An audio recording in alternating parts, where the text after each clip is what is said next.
Conexão Brasília-Ceará, com Donizete Arruda. 7h21, viramos agora, Donizete, o horário.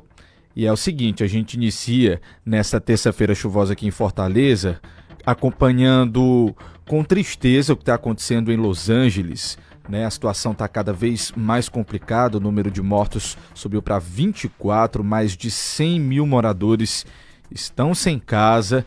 Que situação triste, né? Bom dia e bom trabalho para você. Bom dia, Matheus. Bom dia, Vídeo Ceará News. Olha, Matheus, a situação de Los Angeles é muito grave. Matheus, a Los Angeles é uma área, são pequenos bairros. Mora lá muita gente, 16 milhões de pessoas moram lá. E a previsão é de que hoje, amanhã e quinta, mais mortes possam acontecer, destruição com certeza, porque os ventos vão voltar, e ventos fortes vindo do deserto, e o incêndio vai ganhar dimensão, Matheus. Os bombeiros estão cansados, e até agora ainda não debelaram o incêndio, né? Verdade, Donizete. Ontem eu vi uma imagem impressionante. O fogo consumiu toda uma área de vegetação, de floresta, e depois disso foi baixando, porque não tinha mais o que queimar. Impressionante a imagem. Depois que devastou tudo, o fogo foi diminuindo justamente por ter ficado só na areia. Não tinha mais o que consumir, né, Donizete? Que tristeza. E eu estava vendo ontem na Globo News, a população de lá, enquanto 2 mil pessoas por metro quadrado, lá é 200. Ou seja, é gente morando muito espaçadamente, entendeu, Matheus? Sim. E aí afeta muita gente mesmo. Vamos rezar, Matheus. É o homem brincando com a natureza cobrando a conta. Vira a página, Matheus. Vamos lá, Donizete, vamos virar a página, vamos retornar aqui para o Brasil e a gente continua acompanhando então essa situação lá em Los Angeles e informando aqui os cearenses o que está acontecendo pelo mundo também. É o seguinte, vamos falar agora, Donizete, sobre educação, né? O presidente Lula sancionou ontem a lei que proíbe o uso de celular em escola pública e escola particular e já vai começar a funcionar nesse ano letivo, viu? Não vai demorar, não. Ontem o Instituto Paraná divulgou uma pesquisa, o governo Lula não tá bem não, tá, Matheus? E a aprovação dele tá ruim, e o presidente precisa de notícias boas. E quem foi encarregado de criar notícias boas? Camilo Santana, ministro da Educação. Aí ontem ele anunciou os resultados do Enem, melhorou as notas, mas diminuiu o número de 10 em redação. Só 10 no Brasil todinho, Matheus. Só 10. Você acredita nisso? E tem cearense no meio, né, Donizete? Importante a gente dizer. Um cearense. E aí o Camilo falou que a partir de agora não vai ter mais celular, sancionada a lei que não tem celular, nem tablet, nem relógio, aqueles relógios que tem tudo nele, né? Tudo A gente proibido. chama smartwatch, né, Donizete? Exatamente. Obrigado, Matheus. Vamos ouvir o Camilo e o Lula? Vamos lá, vamos ouvir o ministro da Educação, que fez um discurso antes da sanção da lei. Vamos ouvir. Nós estamos sancionando a lei, que ela restringe e proíbe o uso de celular em sala de aula, para uso pessoal. Eu pergunto assim, qual é o pai, qual é a mãe que quer que o seu filho esteja lá dentro da sala de aula para matemática, com o celular na carteira, olhando lá a mensagem do WhatsApp, do TikTok? Isso não existe. Nós queremos que o uso desse equipamento celular, que está acontecendo em muitos países do mundo inteiro, que só pode ser utilizado em sala de aula para fins pedagógicos, naquela disciplina e sob a orientação do professor e da professora. Nós vamos regulamentar a lei, nós estamos dando prazo de no máximo 30 dias para o senhor regulamentar através de decreto. Nós estamos conferindo os guias de orientações para as redes, como às vezes devem implementar, quais são os processos que elas precisam acompanhar, né? Claro que às vezes tem autonomia para ela construir os mecanismos que elas vão fazer em cada escola. Nós estamos fazendo aqui uma ação na escola, mas é importante conscientizar os pais da importância de limitar e controlar o uso desses aparelhos fora de sala de aula, fora da escola. Eu não tenho dúvida do legado que nós estamos deixando para nossas crianças e do nosso jovem brasileiro, com essa limitação, com essa restrição, com esse uso apenas orientado pedagogicamente nas escolas públicas e privadas. Né? Parabéns, presidente, muito obrigado. Tá aí, Donizete. A gente também tem o presidente Lula falando, tá? Vamos ouvir? Vamos ouvi-lo, vamos ouvi-lo. Vamos lá. Vocês fizeram nesse ato de coragem foi falar o seguinte: nós vamos cuidar das nossas crianças, nós vamos evitar mutilamento, nós vamos evitar, sabe, que as crianças possam voltar a brincar, que as crianças possam voltar a interagir entre si. E eu acho que isso é muito importante. Agora imagina numa sala de aula. Imagina uma professora dando aula e quando ela olha para os alunos, está todo aluno, cada um com o celular, sabe? Um está na China, outro está na Suécia, outro está no Japão, outro está no outro estado, conversando com gente que não tem nada a ver com a aula que ela está recebendo. O que vocês fizeram foi um grande gesto de dignidade com o futuro desse país. A gente precisa voltar a permitir que o humanismo não seja trocado por algoritmo. É isso, Donizete. Vai ajudar bastante, viu? Menos tempo sem tela. Mais tempo, na verdade, né? Mais tempo sem tela. 5 horas, perde 49 pontos em média na matemática. Eu vi ontem na hora que foi lançado isso no Jornal Nacional, Matheus. É isso. Vamos nessa? Vamos mudar de assunto? Ou seja, quem fica muito tempo no celular, a nota cai em português e matemática. Vira a página, Matheus. Vamos virar a página, Donizete, falar sobre economia em combustíveis. Não tá barato não, mas poderia estar pior, segundo a manchete do Jornal Globo de hoje. Petrobras mantém defasagem do preço da gasolina, apesar de dólar e petróleo altos. É a matéria do Jornal Globo. Lê um trechinho da matéria, Matheus. Lê um trechinho aí. Diz o seguinte: a defasagem do preço da gasolina vendida pela Petrobras no país com o valor internacional chegou a 13%, o maior patamar desde julho, mas a estatal não pretende promover por hora um reajuste para reduzir a diferença. A recente valorização da cotação internacional do barril do petróleo e a previsão de que o dólar siga em patamar elevado, num cenário de juros e inflação altos nos Estados Unidos no início do governo Trump, pressionam o preço do combustível. A Petrobras não fala em reajuste e fontes na companhia citam uma volatilidade da moeda americana para justificar a posição. O preço nas bombas deve ter uma elevação em fevereiro de qualquer modo por causa do aumento da alíquota do ICMS, Donizete. Já está 6,15, 6,49, tá, a gasolina?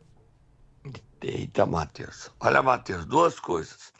O governo está lançando hoje medidas de combate à fraude no benefício do defeso, né? No Vale Defeso, não é isso? Certo, Vale Defeso. E auxílio aos pescadores. O termo é 1.518.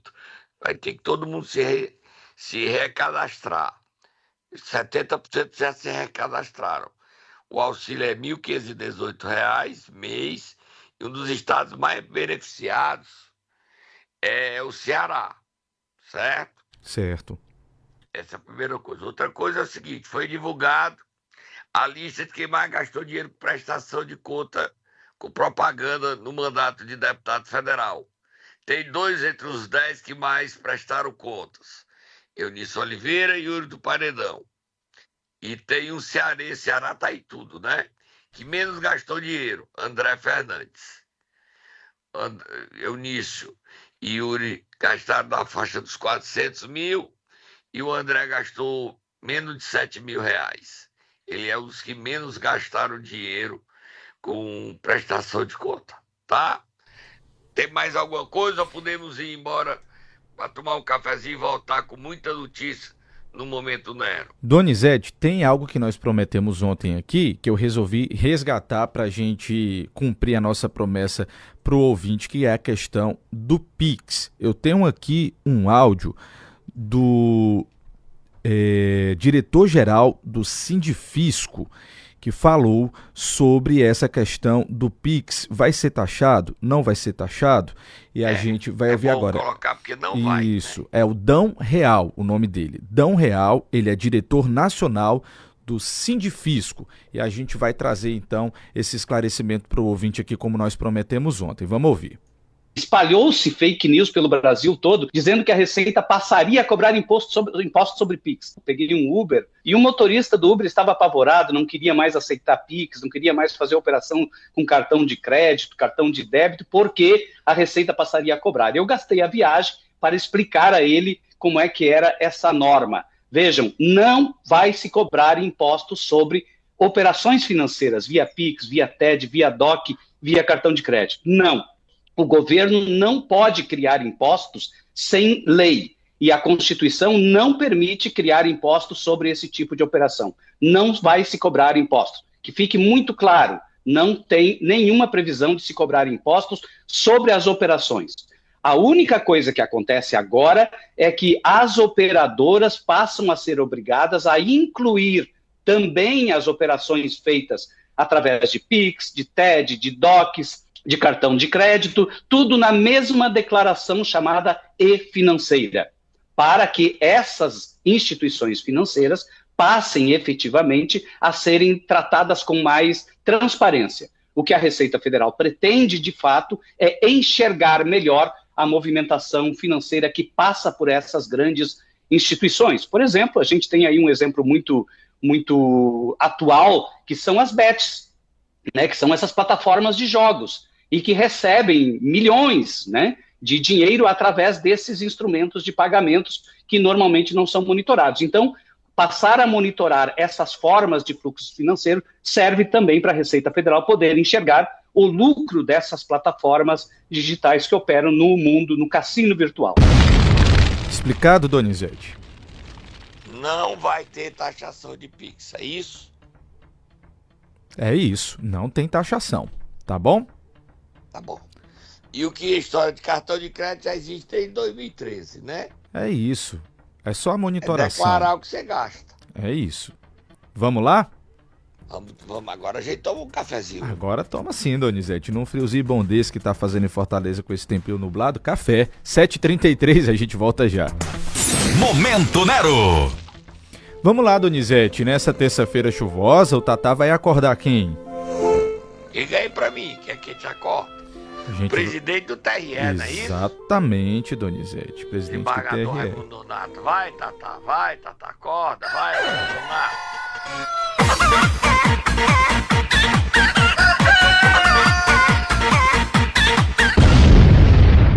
Matheus, Sim.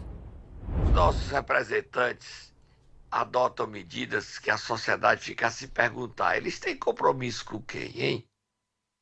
Primeiro aconteceu lá em Santa Quitéria, onde a presidente da Câmara, Arlene Mesquita, baixou um decreto dizendo que estava prorrogado por tempo indeterminado a posse do prefeito Braguinha Barroso. Isso pode ser feito? Não. Mas ela fez? Fez. Por que é que ela fez? Que era aliada do prefeito Braguinha Barroso. E olha que ela foi eleita pela oposição, tá?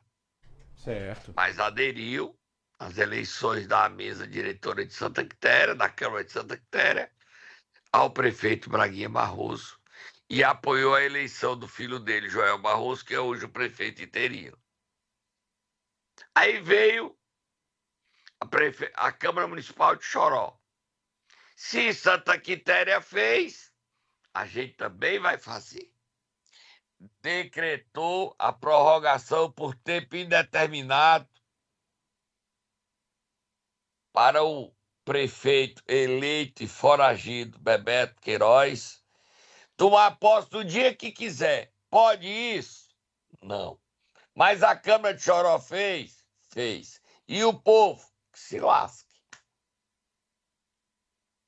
O presidente do TRE, desembargador Raimundo Nonato, precisa cobrar das câmaras municipais a vacância dos cargos e convocar novas eleições. E ele vai fazer isso? Não sei. Mas é o certo? É. Mas o TRE vai fazer isso? Não sei. Você e eu vamos para onde sobre esse assunto? É claro que a gente vai para o nosso camarote, Donizete. Claro. Vamos lá? A gente só coloca o assunto e vai pro camarote. Pão, pão, pão, pão, pão de queijo, pão, pão, pão, pão, pão de queijo. Esse assunto, Donizete, eu não Quem sei. paga não. a conta? É, A cidade, população, é o isso. município, o povo. Porque não tem prefeitura, não tem prefeito, não tem serviço de qualidade, não tem planejamento, não tem saúde, a educação. É difícil. Tem que resolver isso. Ou então, por exemplo, ambos estão presos, as câmaras municipais estão querendo que os prefeitos presos governem da cadeia. O prefeito Braguinha tem prisão domiciliar, então ele governa de casa. O prefeito Bebeto Queiroz não tem prisão domiciliar, então ele governa de onde ele estiver preso. Ou ele está foragido, ele governa escondido. Isso acontece aonde? No Ceará. E as câmaras municipais e os vereadores? Cobrem deles. Ele dá explicação a você. Cobrem deles. Porque quem fez isso foram os vereadores. As mesas diretoras das câmaras municipais de Santa Quitéria e de Choró. Agora, se o Braguinha conseguisse o fim da prisão domiciliar, ele pode recorrer para tomar posse, enquanto a medida está em vigor.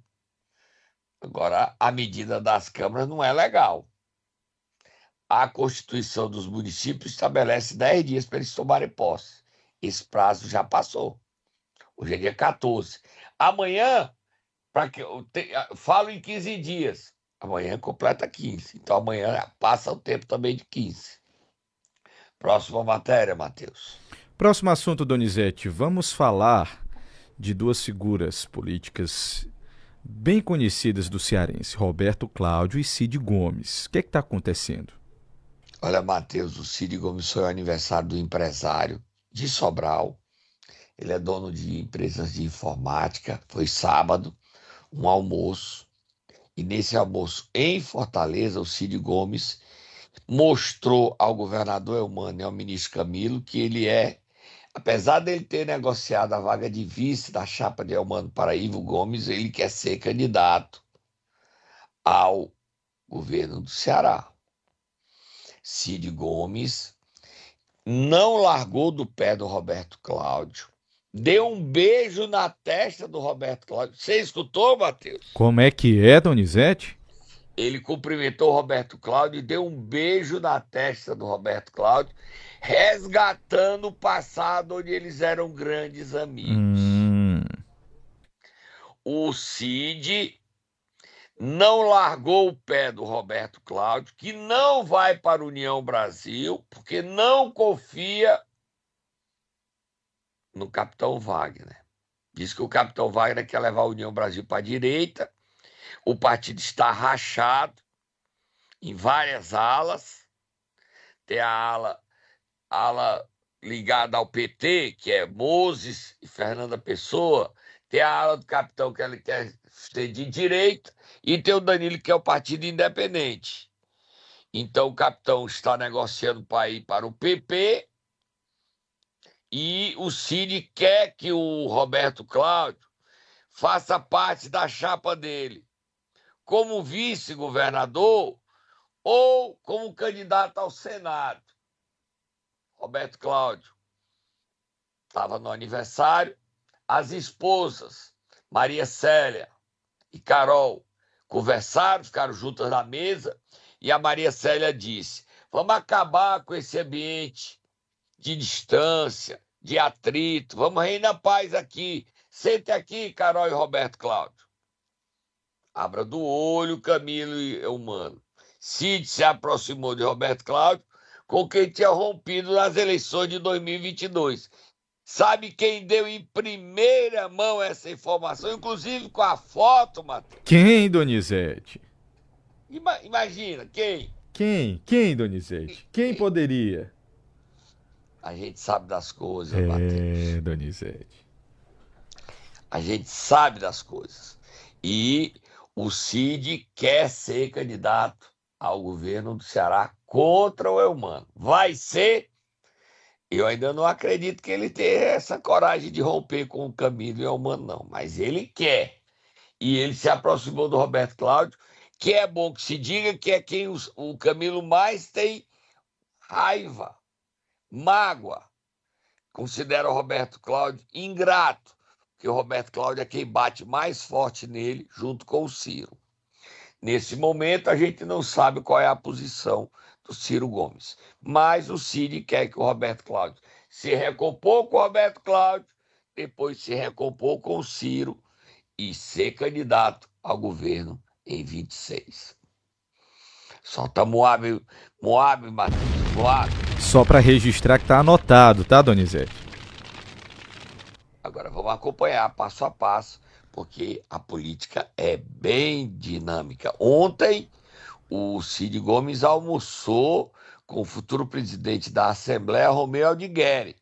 Só que o Romeu Aldigueri não está nesse projeto, não. Postou nas suas redes sociais dizendo o seguinte, que Cid estará apoiando a reeleição de Eumano de Freitas. O projeto do Romeu no PSB é apoiar Eumano. Tá claro. Depois não adianta cobrar o Romeu que ele não vai mudar de posição. Ele que é candidato em 26, ou a deputado estadual ou a deputado federal, ele é eleitor de Eumano. Agora você vira a página, próximo assunto, Matheus. E já que nós estamos falando no governador, Donizete, ele está trabalhando muito, viu? Lá em Roterdã. Lá na em Holanda. Participou da Feira do Turismo e negociações com o Porto de Roterdã. Vamos ouvi-lo? Vamos, tem um trechinho dele aqui que ele divulgou nas redes sociais. Vamos ouvir. Nós tivemos uma reunião com a direção do Porto de Roterdã, nosso sócio no Porto do Pecém, apresentando o novo presidente do complexo, Max, e fazendo uma discussão sobre os projetos que estamos em curso de implantação no Porto do Pecém, como hidrogênio verde, possibilidade de data center, tancagem e outros projetos que estamos discutindo e, portanto, vamos aqui fazer uma atualização de informações com o nosso sócio do Porto de Roterdã. O governador tá gripado, Matheus? Pois é, ele tá com a voz meio cabisbaixa, viu, Donizete? Pode ser o frio, né? Mudou de muito quente para muito frio.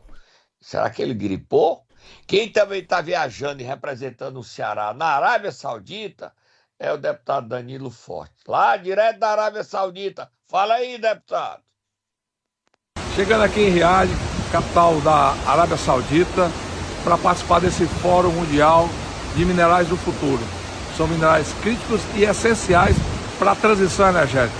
E o Brasil, o maior exportador de minério de ferro, o maior exportador de nióbio, pode também participar muito para a nossa economia se fortalecer ainda mais com terras raras, com o lítio que tem no Ceará, né, com o urânio, com o bório e com todos esses minerais que precisam o mundo para fazer dele um mundo mais harmônico e também buscar uma sintonia fina entre a evolução e o desenvolvimento econômico e as mudanças climáticas. Então eu, como palestrante desse evento, me sinto assim lisonjeado pelo convite e ao mesmo tempo com a responsabilidade de aqui defender o nosso país, aqui defender o Brasil. Quanto prestígio, viu, Donizete? Quanto prestígio, viu? Matheus, nós vamos agora tratar de um assunto muito sério. A quebradeira das prefeituras. É uma quebradeira grande, Matheus. Verdade.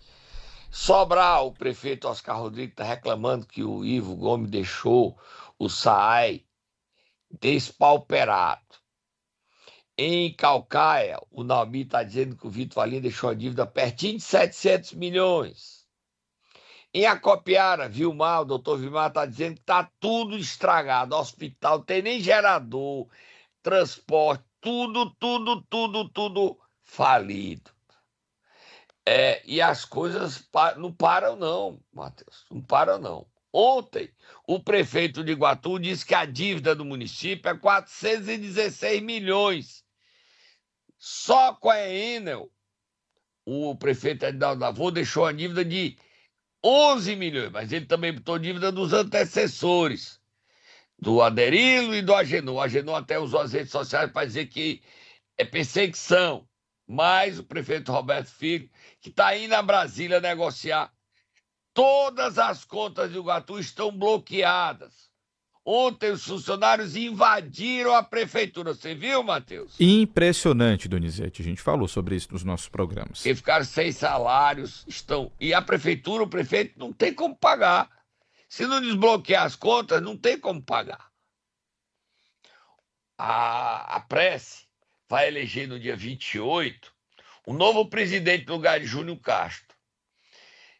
Está elegendo um ex-prefeito. Certo? Olha, o ex-prefeito para comandar prefeito, gente, não é a melhor saída, mas quem vai ser eleito presidente da Prece é Joacir Júnior, Juju. Qual outro problema do Juju? O Juju é ligado a Ciro Gomes, está no projeto de Ciro Gomes, governador do Ceará. Então, significa dizer que a abolição vai estar de portas fechadas. O Juju é candidato a deputado estadual. As prioridades dele pode ser ele se eleger deputado e eleger o Cid. Ele é o melhor nome para ser presidente da Prece? Na minha opinião, não. O melhor nome é alguém ligado ao governador Eumano. O Juju é ligado ao Cid. Mas ele falou sobre a quebradeira das prefeituras. E vamos ouvir também o prefeito de Iguatu, Matheus. Vamos lá, Donizete. Você quer começar pelo Joacir, é isso? Isso. O Joacir Júnior é o Juju. Certo. Futuro presidente da Prece. Vamos lá.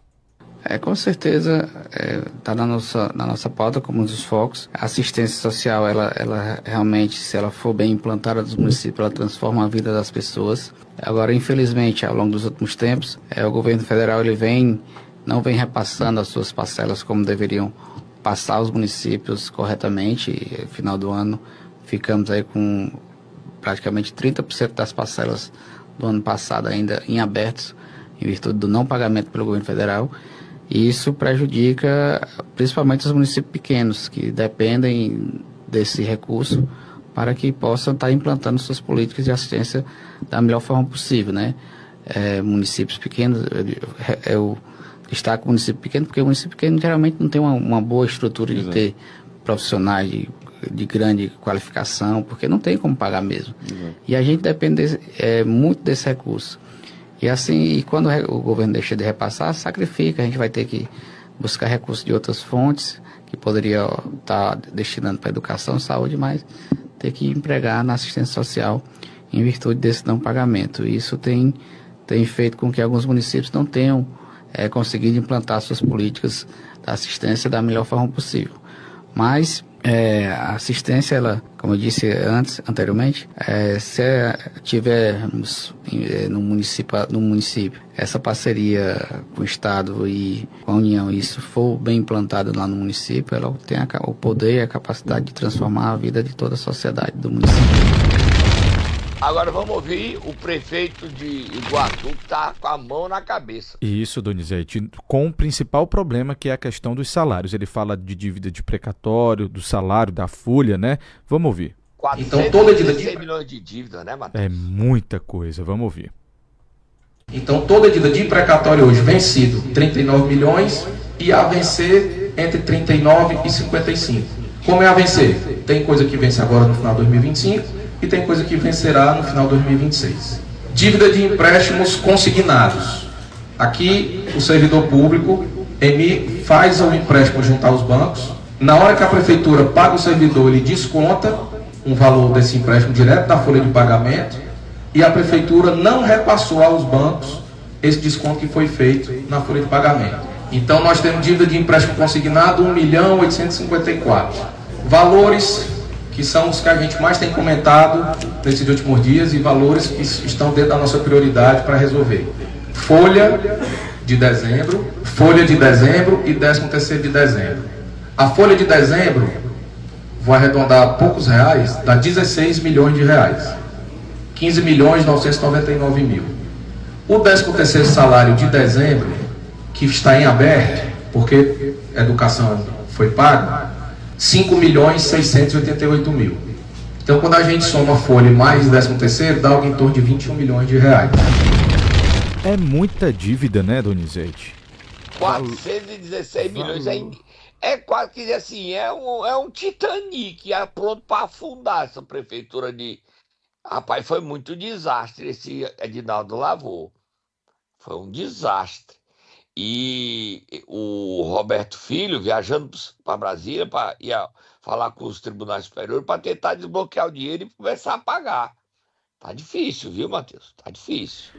Pois é, Donizete, 7h52, nosso tempo terminou, mas vamos só registrar aqui que o prefeito de Fortaleza, Evandro Leitão, anunciou que vai reduzir o salário dele, da vice e dos secretários, além de cortar contratos de serviços não essenciais, viu, Donizete? A prefeitura deve 2 bilhões, a prefeitura de Fortaleza também vive o mesmo drama das prefeituras do interior. E o Evandro Leitão tá com a mão na cabeça, cortou o salário dele e da Gabriela Aguiar, Matheus. Estamos indo embora.